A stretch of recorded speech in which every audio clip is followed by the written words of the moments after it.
Welcome to Baz Travels. Loading destination. Simulation starting in 3, 2, 1.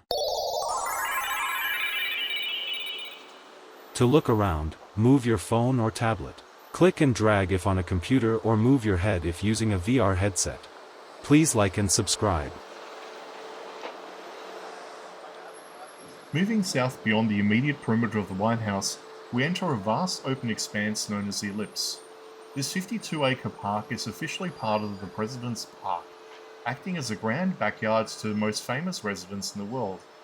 While the north side of the White House is defined by its proximity to the city and the public square, the south side is defined by its relationship with the horizon. This is where the architecture of the executive branch opens up to meet the symbolic heart of the nation's capital. From this vantage point, the White House takes on a different character.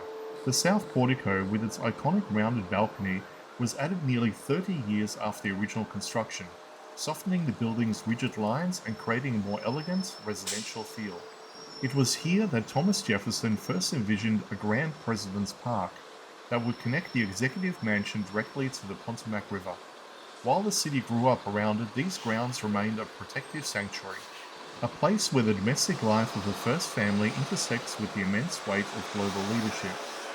The Ellipse itself is a marvel of landscape engineering. In the early days of the district, this area was low-lying, marshy swamp, and was frequently underwater. It took decades of massive drainage projects and the literal redirection of the Tiber Creek to create the solid ground we see today.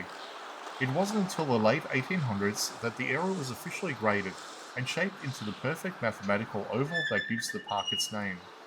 This space was designed to be multifunctional, a place for military drills, public celebrations, and for a brief time in the late 19th century, even a communal grazing ground for livestock. But the Ellipse is more than just green lawn. It is a landscape of memory. Scattered throughout this space are monuments that tell the story of American service and sacrifice. We find tributes to the 1st Infantry Division and the 2nd Infantry Division of the United States Army. Reminders that the President is not just a civilian leader, but the Commander-in-Chief. Every year this ground hosts the National Christmas Tree, a tradition that transformed the Ellipse into a focal point for national unity.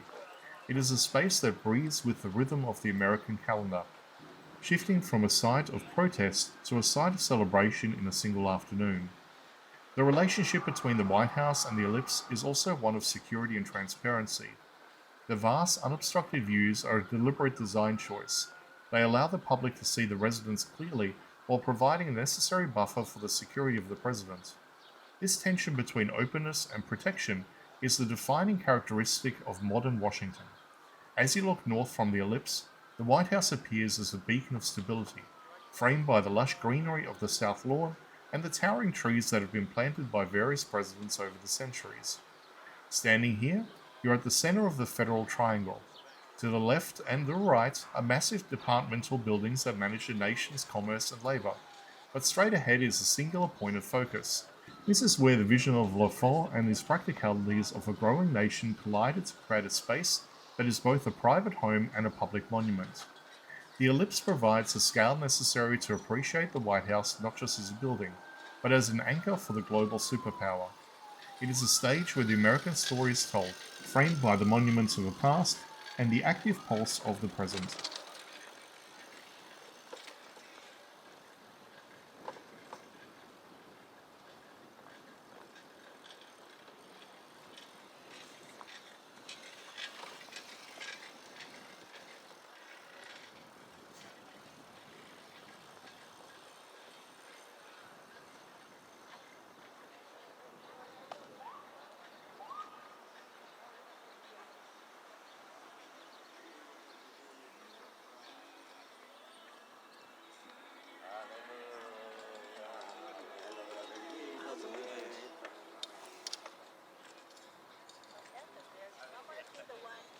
Look, that's a good one too. And the White House is right there. And